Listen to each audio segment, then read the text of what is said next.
for this week, which is construction manpower planning. Okay, so this is for CMPM. So meron tayong mobilization and demobilization sa preliminaries. So kung nakikita ninyo yung sa may red residences na bill of quantities, dun sa first part ng bill of quantities yung BOQ natin, preliminaries yung nakalagay doon. Okay, so nandoon, part nun is the mobilization and demobilization. So ano ba yung mobilization and demobilization? Mobilization shall include all activities and associated costs for transportation of contractors' personnel, equipment, and operating supplies to the site, establishment of offices, buildings, and other necessary general facilities for the contractors' operations at the site, premiums paid for the performance and payment bonds, including co-insurance and reinsurance agreements as applicable.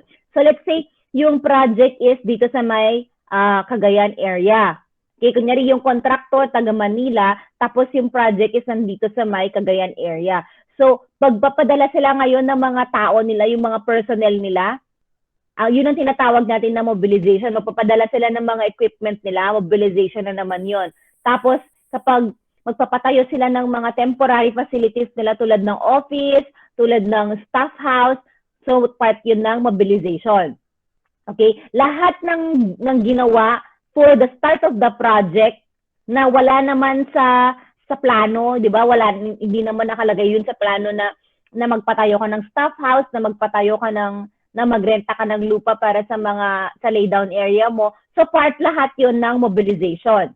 Yung kabaliktaran niya, which is yung demobilization, yun naman yung pagtanggal na doon sa lahat ng materials or doon sa mga pagbalik mo doon sa mga nilagay mo doon. So let's say, nag-travel lahat yung personnel mo.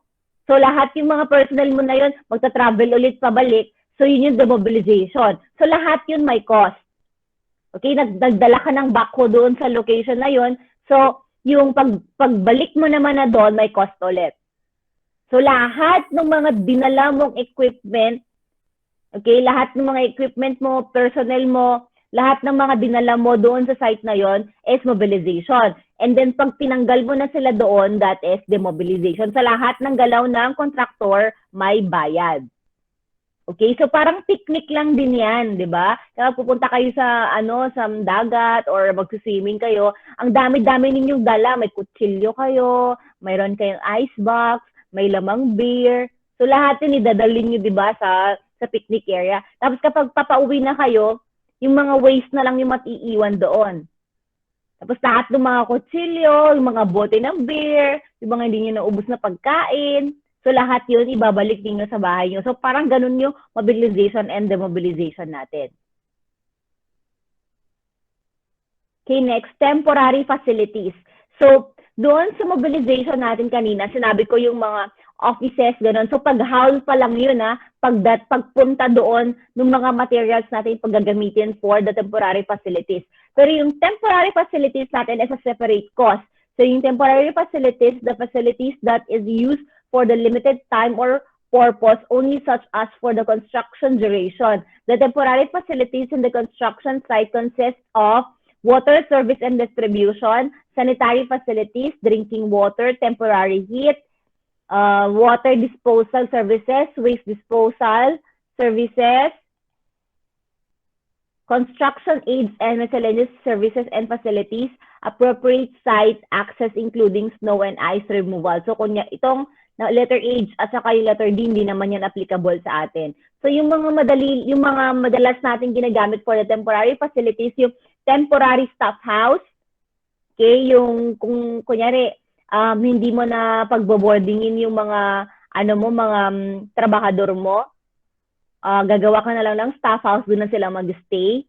Tapos yung tubig na pang-inom nila doon, panligo, panlinis, lahat. Tapos kung may temporary toilet sila doon, okay, yung tapping ng power natin para doon sa staff house is part of the temporary facilities.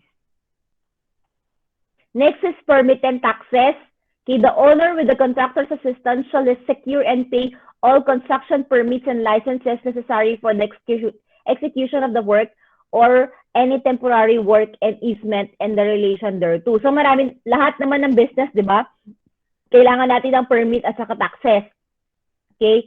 So even sa construction, yung owner, pwede niyang sabihin sa contractor na ikaw na bahala sa lahat. Ikaw na magbayad ng permit, ikaw na lahat magbayad ng taxes.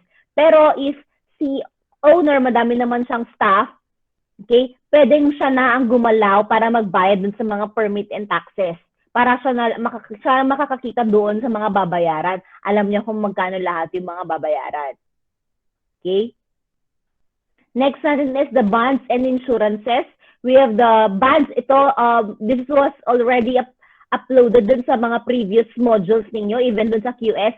So, na-identify na doon what is the bonds and insurances. Nandoon na yung security bond, guarantee bond. So, you can read it dun sa mga past lessons natin about bonds and insurances. So, bonds are a type of surety bond that protects against disruptions or financial loss due to contractor's failure to complete a project or failure to meet contract specification. So, ang ibig sabihin lang nito, babayaran ito ni contractor. Okay? Ibig sabihin, doon sa total cost na yon, may certain amount na ibibigay si contractor kay owner para yun yung magiging bond nila or assurance nila na hindi tatakas yung contractor during construction, na lahat ng materials na ilalagay niya doon is applicable or nandoon sa specifications. So, lahat yon, part ng contract yung bonds and insurances. Next is testing and commissioning. Testing and commissioning is to be carried out on installations to ensure that they are safe and meet the design requirements. Test results are to be recorded and included in the operation and maintenance. So, yung testing and commissioning, okay, this is part of the preliminary, pero yung quantity na kailangan mo dito is nandoon sa QS, dun sa may part ng ng estimate natin. I-pick up mo kung ilan lahat yung quantity mo ng CHB for testing. Ititignan mo kung ilan lahat yung quantity mo for rebars for testing, even yung mga semento natin. So majority lang naman ng tinetest natin is yung mga malalaking items such as yung cement or yung concrete natin as a whole. Tapos yung we have yung rebars natin and then CHB. And then kung meron kang glazings, yung mga glasses natin sa perimeter wall. Diba malalaking area yung nalalagyan ng glass. So part yan ng testing and commissioning. So ma-apply natin dito lahat yung natutunan ninyo if ever man meron kayo natutunan sa CMT, sa construction material testing. Okay? In every quantity thereof, ilang bags of cement yung iti-test, ilang cubic meter of concrete yung iti-test, ilang kilograms of bakal, at ilang piraso ng CHB yung iti-test. So part siya ng testing and commissioning. Next natin is the site supervision. So part pa rin ng preliminary natin yung site supervision. Ma'am, yung site supervision ba is parang yan na yung kita ng contractor. So hindi pa ito yung kita ng contractor, yung site supervision. Pero pwede nang madagdag doon sa kita ng ng contractor. Kasi 'di ba yung separate na kita ng contractor is tinatawag nating markup. Okay, yun yung para mag-generate ng pera yung company na yon. Okay, magkaroon ng income. So yun yung markup natin, yung tinatawag. Dito sa site supervision naman, lahat ng mga na-load mong mga manpower, okay, lahat ng mga benefits nila, lahat ng mga unforeseen na binabayad natin doon sa mga nagsusupervise doon sa site, lahat papasok dito sa site supervision. Kunyari, nag-load ka ng project manager doon. Okay? Lahat ng traveling ng construction manager or ng project manager doon sa site, lahat yun under dito sa site supervision. Okay? Basta lahat ng about supervision, kung kunyari nag-foresee or tinignan ng isang contractor or ng construction management or ng project management in site, during that whole duration, lahat ng gastos niya nandito lahat sa site supervision. Pagkain niya, travel niya, personal car niya, okay, yung gas niya doon. So, lahat yon part ng site supervision. Next, responsibilities of site supervisor may include supervising workers, subcontractors, and work activities, preparing and presenting site inductions, safety briefings, and toolbox talks, assessing and managing safety hazards, ensuring appropriate site rules and welfare facilities are in place, carrying out regular inspections, helping project managers to plan the work program, helping coordinate deliveries of materials, plant, and equipment, completing records for the site reports, attending site management meetings, and so on. So marami lahat ng about supervision, okay, nandito sa may site supervisor responsibilities. Sige, part sila yon. Pero hindi lang isang tao yon. Madami sila na nandun na under sa site supervision. Meron tayong project manager, construction manager, meron tayong safety officer, okay, and lahat ng mga supervisors, kunyari estimating supervisor, architectural supervisor, so lahat yun part ng site supervisor. And then we have relevant skills of a site supervisor includes a positive attitude, the ability to communicate with, motivate, and if necessary, discipline the workforce, the ability to understand drawings and other contract documents, a good understanding of safety procedures, first aid training, organizational skills, the ability to mediate and to mediate to resolve issues, an understanding of legal responsibilities, welfare and environmental issues, occupational health and behavior safety issues. So number one na kailangan kasi kapag nasa site ka, no, even if you are not a safety officer, kailangan mo nag-under ka ng COSH. Okay, yung COSH training. Okay, para hindi na paulit-ulit yung dinidiscuss, alam mo na yon kasi lahat yung dinidiscuss during toolbox meeting. Early in the morning, chinecheck lahat kung yung safety shoes na ginamit mo, naka-steel to, aapakan yan. Lahat ng gloves mo, walang butas. Yung goggles mo, yung hard hat mo, walang sira. Lahat ba kayo naka-reflectorized vest?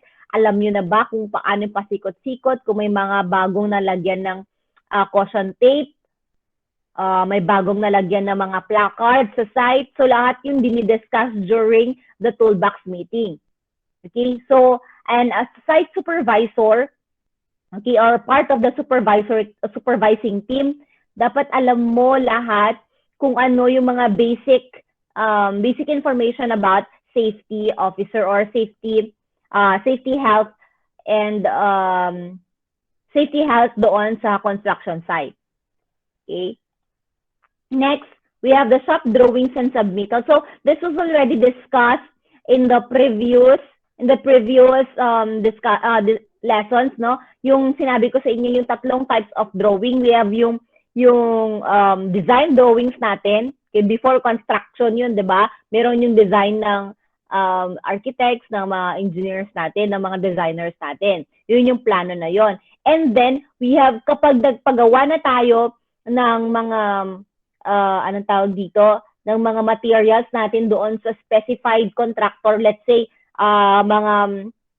mga bakal, yung structural steel, di ba nagpagawa tayo sa iba. Kunyari ganyan. So gagawa sila ngayon ng shop drawings kung paano siya ikakabit sa site. Kung ano yung i-prefer nilang mga bolts, kung anong type ng mga steel, kung anong grade ng steel yung ilalagay nila. So part yun ng shop drawings and submittals na ibibigay nila. Lahat ng specifications and submittals and drawings na part doon sa ilalagay nila as a subcontractor, yun yung part dito sa shop drawings and submittals. And then, kapag nailagay na, kinai-construct na sa site, meron naman na tayong for construction drawing. Okay, so tatlo lahat yung drawings na maproduce sa site. We have yung design drawings, tapos yung shop drawings, which is similarly or pwedeng medyo konting may pagbabago dun sa design drawings. And then we have yung construction drawing na, okay, for construction drawing, which is nandoon na sa site, dinrawing nyo lang ulit kung ano yung nakikita sa site. Okay, so kapag pagbabalikan nyo na ngayon lahat ng mga nangyari doon sa site, pwede ninyong tignan yung tatlong drawings na yon kung ano yung naging revision, variations doon sa naging drawings na yon. So kaya tayo nagpo-produce ng mga drawings na yan. And then we have yung safety and security. Okay? Criminal activity as a result of unauthorized entry into construction site present severe overall threats. Meron tayong tinatawag na operation, property, and life. Okay? So kapag operations including ongoing works and schedules, there are disruptions to which cost millions each year. And then meron tayong property and materials including buildings and outbuildings, structures under construction of demolition as well as construction materials, tools, equipment, plants, fuel, and petty theft of workers' possession and assets. To life, including trespassers causing damage which has the potential to injure or kill, such as ripping out fixtures and leaving wiring unsafe. Okay, so dun sa operation, okay, basta pag tumigil yung construction, yun yung tinatawag natin na threat into operations. Kapag naman property and materials, marami siyang kinuha, may kinuha siyang kunyari mga hammer, mga equipment, mga ganon. And then kapag yung life naman, kunyari kumuha siya ng fuel, nabuhos na doon sa site, okay, o kaya may nabunot siya na something doon na pwede mag-collapse yung isang equipment or isang building natin. So yan yung tatlo na yan, which is part of the safety and security. So nandito nga yung explanation yan. We have the operational cost. Few plant vehicles or generators can function without fuel. The delays caused by both the lack and the need to refuel affects schedule, which can affect overall progress towards the deadline. So kung may kinuha siyang gagamitin for construction natin, na kapag wala yun, madedelay talaga yung construction natin, we call that operational cost. Kapag property cost naman, expensive plant may be damaged in the process of the theft. So kunyari, part ng generator, nilalagyan ng generator yung yung may tower crane natin for jacking up. So kapag tinanggaling generator na yon, hindi na mag-ooperate yung tower crane natin, and then yung as a property, wala na yung hindi na natin magagamit yung tower crane na yon. And then we have life. Fuel spilled during the theft is common and presents a fire hazard which could be both life-changing and life-ending. So yan, tatlo na yan yung binabantayan natin for safety and security. So yung under safety and security, anong mga binabayaran ng contractor or nilalagyan natin ng cost as a QS. Okay? As a QS or as a quantity surveyor, ang nilalagyan natin ng cost dyan is yung pag-mobilize natin ng mga security guard. So, sa site kasi madalas marami mga doors dyan. Merong in at saka merong out. Okay? Pag in naman, doon pumapasok lahat yung mga equipments natin or mga maliliit na sasakyan. Okay? Yung mga pinapasok natin. And then meron tayong out. Pag sobrang malalaking sasakyan, doon siya nag-out. Tapos yung mga maliliit, doon pa rin sa in, lumalabas. Okay, so may mga ganun na construction sites or even may tatlong opening na pang tao yung isa. Okay, so malahat yon, lahat ng mga openings doon sa site na yon is nilalagyan natin ng security guard. Tapos maliban pa doon, may nagro-roving doon sa loob ng site. Naka-steel toe din safety shoes, naka-hard hat din yung security guard na yon. So nagro-roving siya doon sa site to secure na walang theft. Okay? Kasi dun sa mga security guard natin kasi parang may tinatawag din silang COSH. Okay? I think parang boss yung sa kanila. Kasi safety officer pa rin yun na ang tawag dito na training. Okay, occupational safety and health pa rin pero not related to construction. So yung tinitignan nila doon is ito part no na safety and security. Okay? So, meron pa. Ano pa bang under safety and security? Nilalagay din natin dyan sa safety and security yung mga cost natin tulad ng mga, ito, yung mga pangtakip natin sa kalsada. Okay, kunyari, sobrang taas ng mga building natin. Okay, sobrang taas ng mga building natin. So, may mga debris na mahuhulog dito sa mga dumadaan ng mga sasakyan. So, nilalagyan natin ng protection doon sa may gitna ng kalsada. Okay? Kung nakapunta na kayo sa Ortigas, yung mga yan, sa may mga Pasig area, di ba? In in between nung kalsada may mga ginagawang mga towers or may mga ginagawang condominium na sobrang tataas, di ba? So yung ginagawa nila dun sa kalsada, nilalagyan nila ng cover.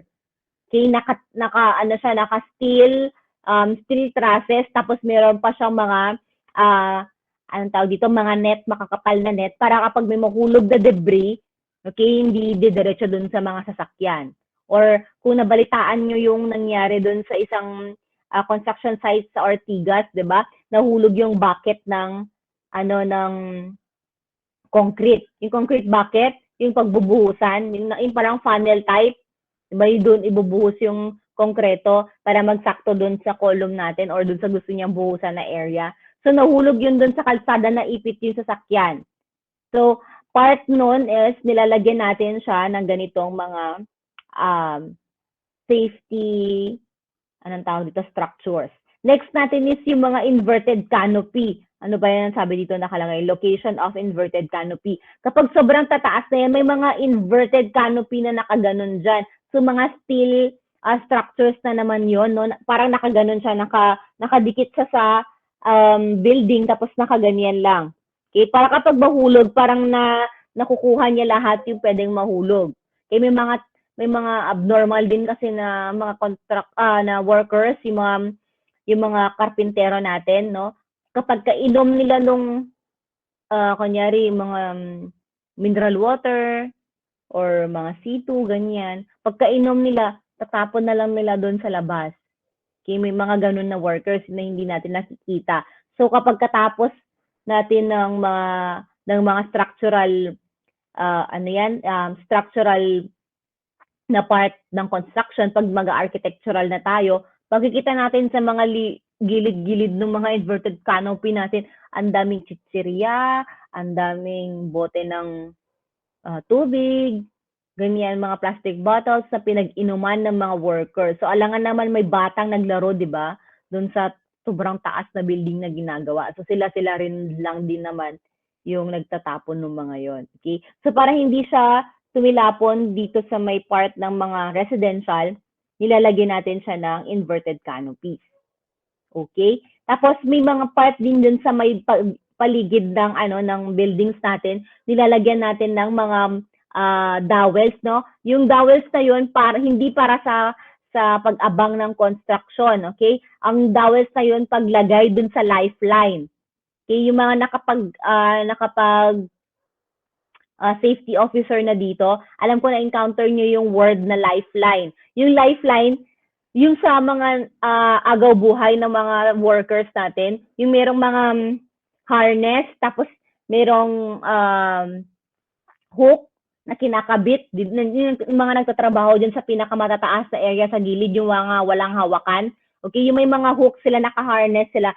Yung lifeline, kung saan yung pinakamatibay na part, doon nila ikakabit yung harness nila. Okay, yung hook ng harness nila. So doon siya nakakabit para pwede silang magtrabaho kahit hindi na sila nakahawak or nakalimutan nilang makahawak, nakahang pa rin sila doon sa may part ng lifeline. Okay, yung lifeline, yun yung pinakamatibay na part kung saan pwede natin ikabit yung hook ng harness natin. Okay, so all that is already included dun sa safety and security. So, meron naman tayo yung owner and PMT services. So, madalas din na yan naririnig sa akin before, di ba? Yung PMT or yung project management team or yung part ng owner services. So, sino ba yung mga yon? Sinabi ko, sila yung in-between, okay? Sila yung under kay owner na nambubuli doon sa contractors. Okay? Para mapalabas nila kung ano dapat yung maging output ng contractors natin. Sila yung nag-foresee, okay, kung ano yung magiging accomplishments ng mga contractor natin. So the construction management or managers mostly come from the ranks of architecture and engineering firms or general contractors who may or may not retain dual roles in the service of the owners. In any case, the owner can rely on the service of a single prime professional to manage the entire process of the construction project. So tini-check nila, kunyari magbibigay ng revision order yung contractor, okay? Na dito sa site na to, hindi nakita na may malaking bato pala sa ilalim ng sa ilalim ng lupa. So, nung nag-ukay kami, ang na-quantify lang namin na volume ng lupa na ma-excavate ay 500 cubic meter lang. Pero upon construction or upon excavating dun sa site na yon, nakita namin na sobrang lalim pa pala ng mabubutas or ma-excavate dahil may sobrang laking bato dun sa ilalim. Okay? So, dapat malalaman ng project management na ganun nga yung nangyari sa site. So, dapat meron silang office within the site, yung mga project management team natin. Tapos sila na magsasabi dun sa owner na ganun nga yung mga nangyari. Okay? So, yun yung part ng project management team. So, babayaran mo na naman sila yan. At aaluhin. Ano yung aaluhin? Under the table. Sige na, pre. Ipasa mo na yan. Sabi ng contractor. So, this is part ng bill of quantities natin, yung preliminaries. Okay? Sa preliminaries, nakita niyo dyan, yung unit of measurement niya is lot. Lot lang. Hindi naka-square meter, hindi naka-cubic meter, hindi naka-linear meter. Lot. So, ibig sabihin, as one whole yung babayaran. So, kunyari, mobilization and demobilization, one whole. Hindi porket may nakalagay dyan. Feeling ko kasi may na-encounter na kayong BOQ ng mga ganito yung mga naka-lot lang yung unit of measurement. Tapos, naglagay na lang sila ng quantity or ng presyo. Hindi ganon.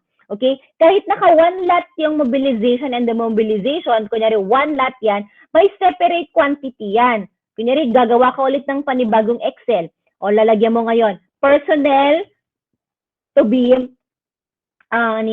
traveling using airplane. So, ilan lahat sila? Mag-start ka magbilang kung ilan lahat yung personnel na magta-travel by plane. Tapos kung magkano yung ano nila, yung ang tawag dito, yung cost dun sa eroplano at saka yung pagbaba nila ng eroplano, pagpapunta nila dun sa site, magkano na naman yun. So, i-compute mo na naman yun. Tapos lahat ng nag-travel naman using RoRo o kaya yung using yung mga ferry. So, i-compute mo na naman sila yon. Tapos kung yung mga equipments niyo kung by land ba siya nag-travel. So, ilang cargo truck ang ginamit mo sa pagta-travel ng mga equipments mo, 'di ba? Hindi mo naman i-drive yung ano, 'di ba? Yung mobile crane mo, yung mga backhoe mo galing Manila papunta ng Cagayan. Kunyari gano'n, hindi naman yung nag-travel mag-isa niya. So isasakay mo yun sa trailer truck, cargo truck, 'di ba? Yun yung ano natin, process natin ng paghawol ng mga equipments. Or pwedeng ilagay mo sa ferry, ilagay mo sa loob ng mga cargo ship. Tapos saka siya magta-travel. So, i-compute mo na naman yun na separate. Then, yung mga ano mo naman, yung gagamitin mo for temporary facilities. Tulad nung, nakakita na ba kayo ng container van? Okay? So, wala namang container van na nandito sa Cagayan na area. Kunyari, dito yung lalagyan natin ng site or yung site na locations. Okay? So, kung maglalagay tayo ng container van, na meron ng mga aircon, okay? Meron ng provision for the aircon, so tayo lang yung makakapag-provide sa Manila. Okay, yung contractor ng Manila lang. So, idadala na naman yun dito. So, isasakay siya sa trailer truck or cargo truck or isasakay siya sa cargo ship. So, lahat yon part ng mobilization. And then, pagkatapos na naman ng construction, ibabalik mo na naman siya doon sa location mo. So, i-demobilize mo na naman siya. So, meron yun, computation. Iko-compute mo lahat yun isa-isa. Kung ano yung total na yun, saka mo siya i-reflect dito sa may mobilization and demobilization as one lot. Okay? Next natin is yung temporary facilities. Kunyari, nag-construct ka ng doon, temporary office mo. Okay, naglagay ka ng aircon, naglagay ka ng finishing, maglagay ka ng mga power outlets. So, i-compute mo yun separate. Okay, tapos saka mo siya, kung anong total doon, saka mo siya i-reflect dito as one lot. So, nandiyan na yan, mga temporary utilities, permits and taxes, lahat yun, ganun yung process niya. I-separate mo na, i-compute in an Excel, okay? Or kung anong gusto mong type ng pag-quantify. Tapos, kung ano yung total doon, saka mo i-reflect dito sa bill of quantities natin for preliminaries. So, yung question is, yung preliminary cost ba natin is not quantifiable? Alam ko na-encounter nyo na yan doon sa prelim and midterms niyo ng mga bla-bla. Pag tinanong sa inyo yon, are preliminaries not quantifiable? Ibig sabihin daw, hindi daw ba nakukway yung mga nilalagay natin sa preliminaries? Kasi nakalat, di ba? So, are preliminaries not quantifiable? Anyone?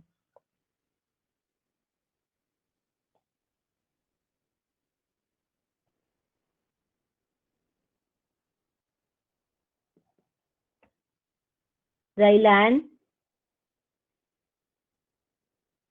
Mr. Bakay, J. Bakay? Do you think preliminaries are not quantifiable? Ma'am Chappy. Ma'am Chappy ka, ma'am. Dali na.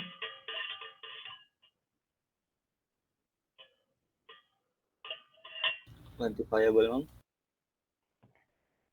Sagot yun o tanong? Sagot, ma'am. Okay, so bakit?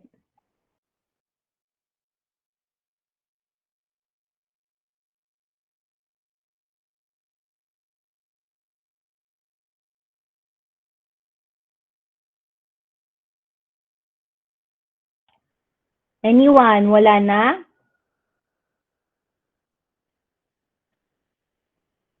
Sige, si Mr. Pader.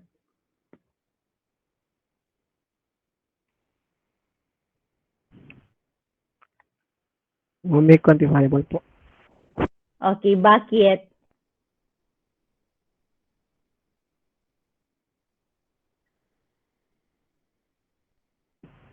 Kasi parang yung sa pagpaplano mo, parang nag-effort ka doon, parang may kumbaga may gastos ka pa rin. May nagastos ka. Alam mo kung ano yung mga ginastos mo. Ganon. Ganon ba yung point mo? Yes po. Okay, sige. Sana si Freedom, nakikita kong maya-maya nag-open sa ng camera eh. Ito yung ano to, marami siyang ininom na Bonakid. Madali na bibong bata. Sana si Freedom. Freedom? Okay, sige, Freedom. Are preliminaries quantifiable? Yes, ma'am. Dali na, open mo naman yung camera mo. Mamang-mama nga yung itsura mo kanina eh. Dali, ayan naman. Oh, yes, ma'am. Bakit? Sino yung nag-recite?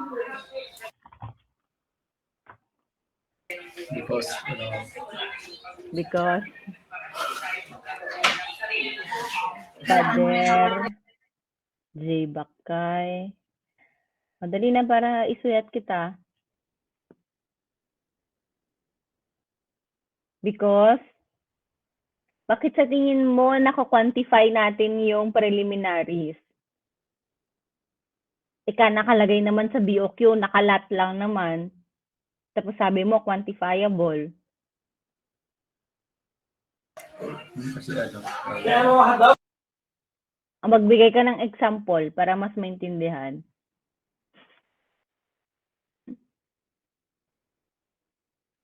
Kasi ano, parang preparation yun. May cost pa rin naman yun sa preparation mo. May cost yung preparation. So, alam mo din kung ano yung cost na yon. Nako-quantify mo yung cost na yon. Sabi mo, quantifiable.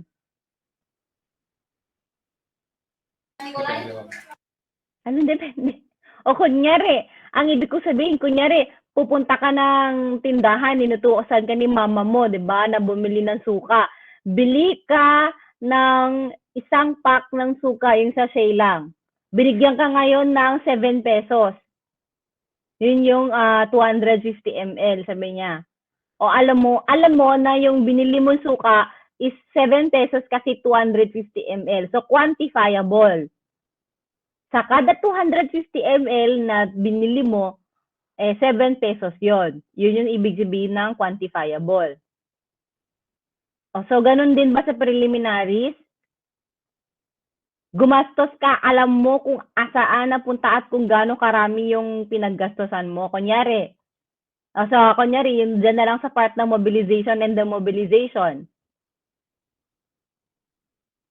Sige na. Ayaw nakitang gisayin, parang hindi ka masaya ngayong araw, may pinagdadaanan ka yata. Wala na yung freedom na kilala ako. Bakit ganun? Kung kailan finals na. Tignan natin. Babae naman. Si Reggie, sige nga. Mga babae talaga hindi nag-open ng camera eh. Siguro hindi pa tuman naliligo itong mga to.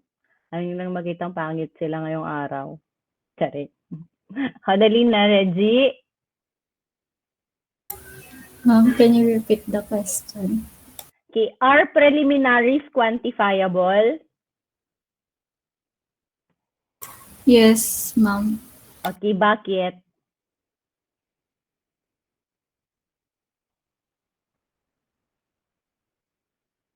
Ma'am, kasi po, yan po yung nasa screen niyo, yung bill of quantities, part po siya ng preliminaries. Nakalagay dito nakalat. 'Di ba kapag lot as a whole, so paano natin malalaman na quantifiable pala siya? Hindi na lang ba huhulaan yan? Kunyari, mobilization, demobilization, 50,000 yan. Ay, itong temporary facilities, 2 million yan. Hindi ba ganon?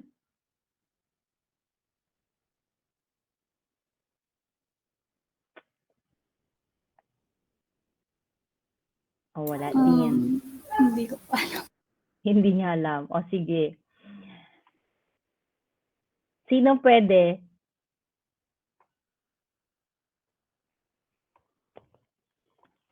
Sino na? Dali ka, sasabi ko lang kanina, di ba? 30 na pala tayo.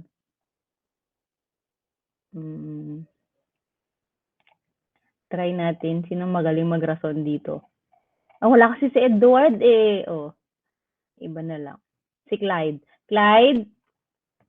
Nakikinig ka ba sa discussion? Alam kong kapapasok mo lang.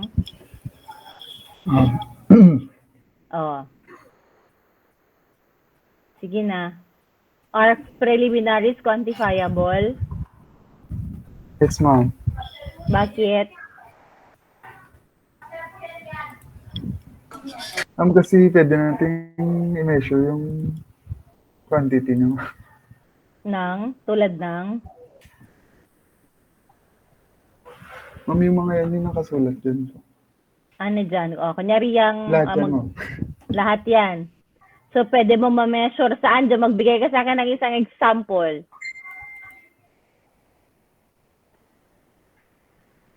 Ang joke ko lang pala.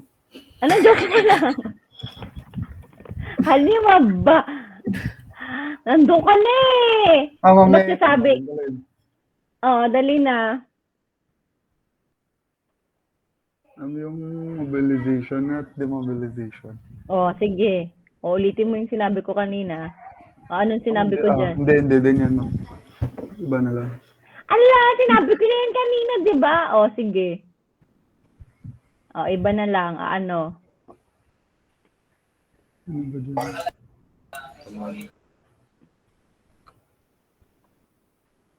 Ma'am, di mo pa na-explain yung iba.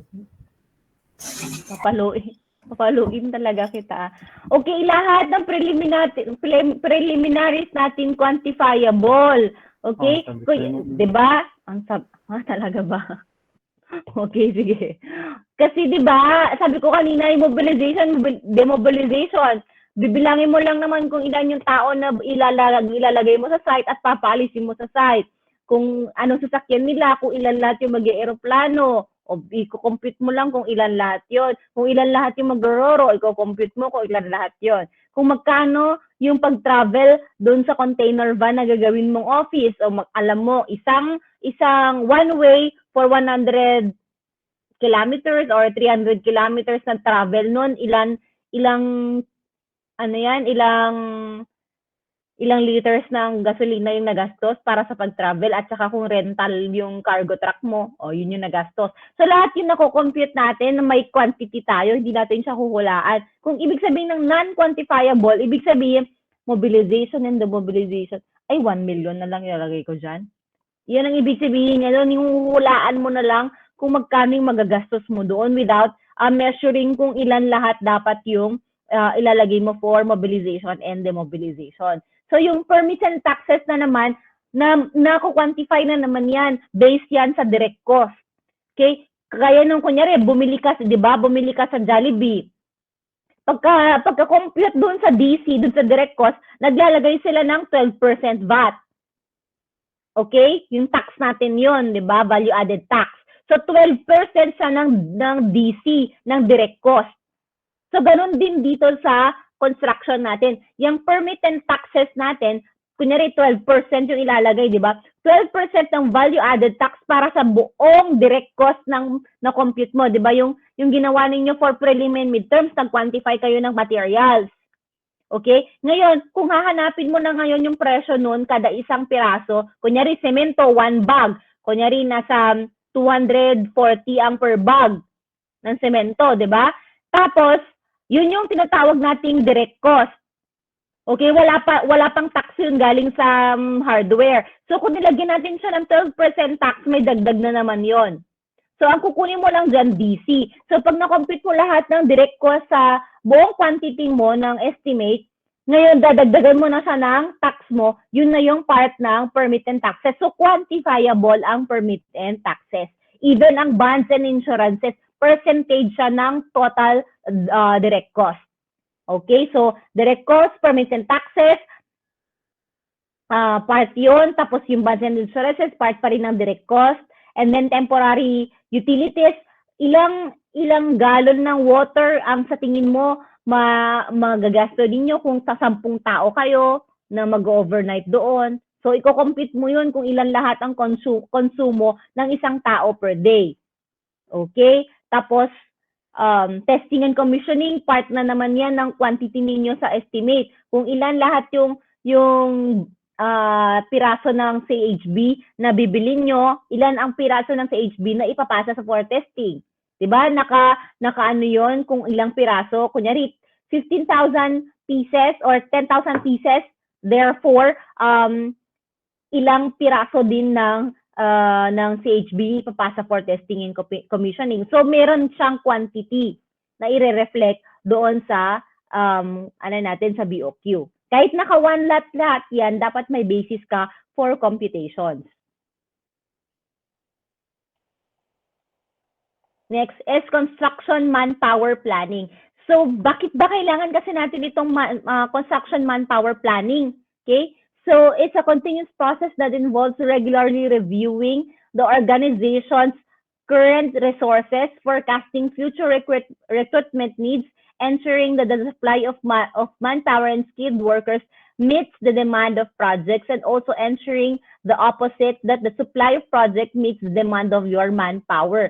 So essentially, kapag yung sa construction site, understaffing ka, ibig sabihin, mas konti yung nailagay mong tao sa site na dapat doon sa supposed to be na target na ilalagay mo. Kunyari, supposed to be 10 na skilled workers yung gagawa doon sa match footing mo. Pero ang niload mo lang na skilled workers ay 5. Nagtitipid ka. So, understaffing yon. And then, naglagay ka ng mga laborers mo, 3 lang natutulong doon sa skilled workers mo. So, kulang, hindi sa 1:1 or 2:1.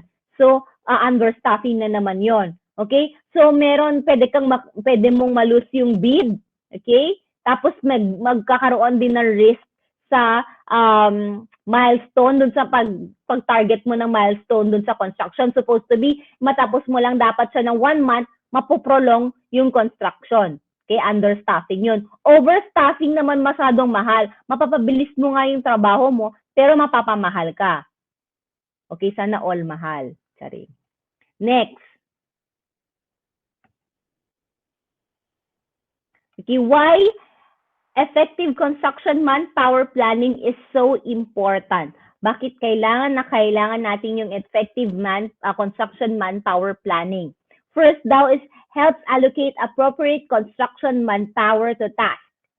So, kapag sa construction manpower planning, alam mo dapat kung sino yung ilalagay mo for a certain item or certain construction. Kunyari, excavation. Alam mo dapat na ilalagay mo doon is NC2. NC2 siya in terms of paggamit ng excavation or excavating materials or equipments. Okay, so dapat alam mo na sila yung ilalagay doon, and then dapat alam mo din na meron siyang partner na taga-signal, 'di ba? Yung kung may tao, kung blind spot, may taga-ganon siya, may taga-signal sa kanya dun sa ano natin. So dapat alam mo kung sino yung mga ilo-load mo, proper or appropriate construction manpower for the task. Next, simplify si schedule.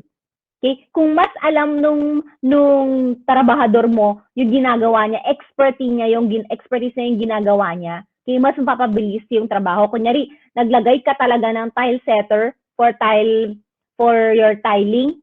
Okay, alam mo na pulido yung matatapos yung work niya. Pero kapag naglagay ka lang ng carpintero for the tiling, okay, na minimal lang yung exposure niya for tiling, so pwede siyang mag-backlash ulit, mas matatagalan sa pag-iisip.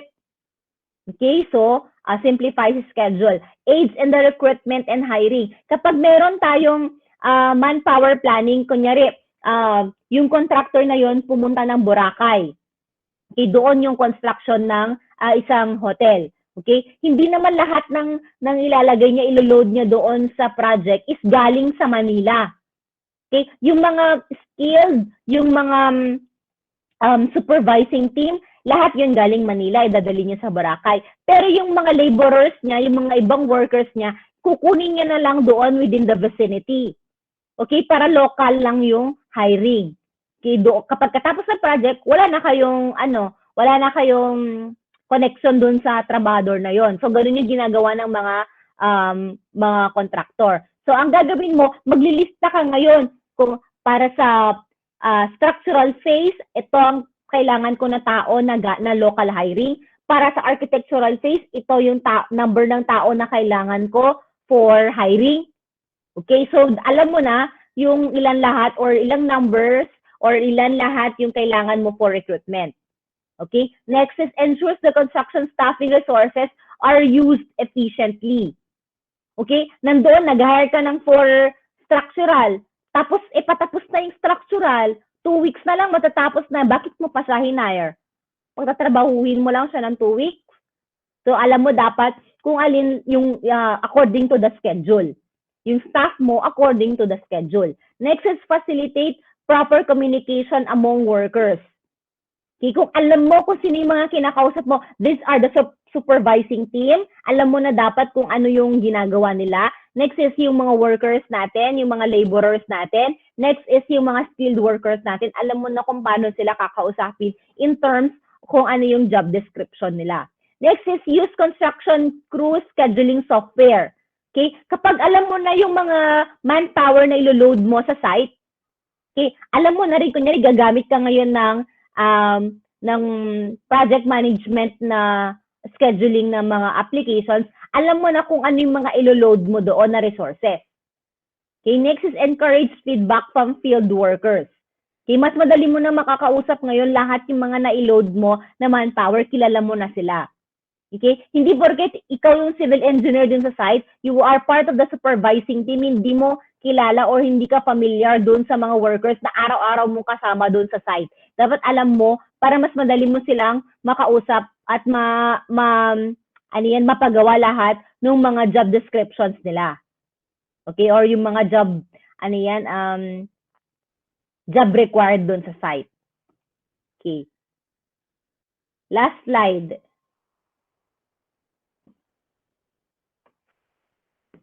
Common mistakes in construction team planning, meron tayong overstaffing, poor construction workload management, assigning the wrong person to a task, poor objective setting, not having a kick-off meeting, inaccurate estimating.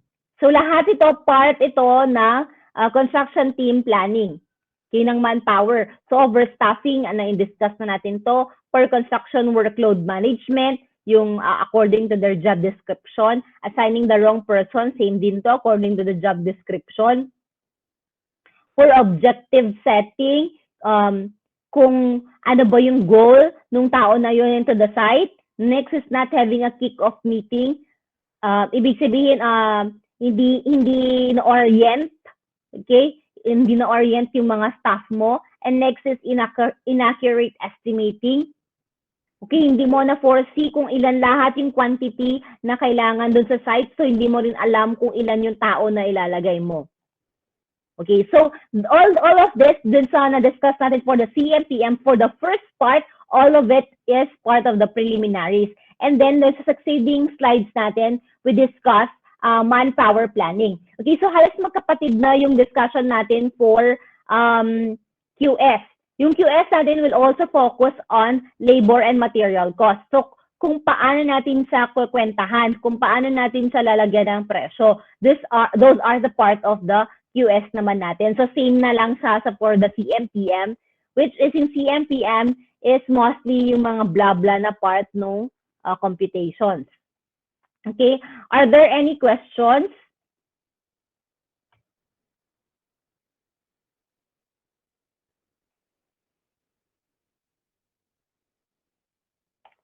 Wala na kayong question?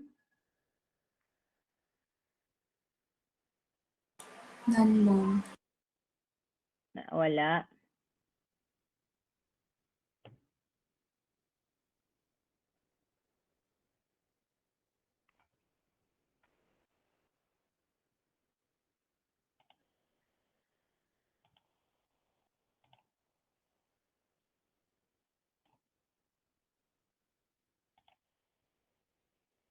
Okay, sige. Kindly open your cameras, please.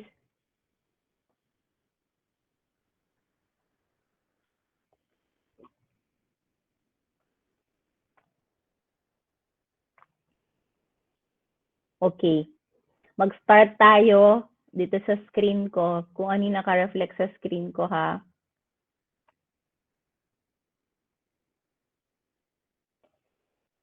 Ano yung a word of a phrase or a phrase na tumatak sa inyo during the discussion? So, mag-start tayo kay Pelayo.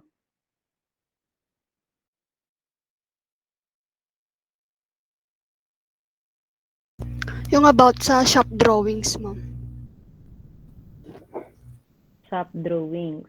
So, anong meron doon sa shop drawings? Yung merong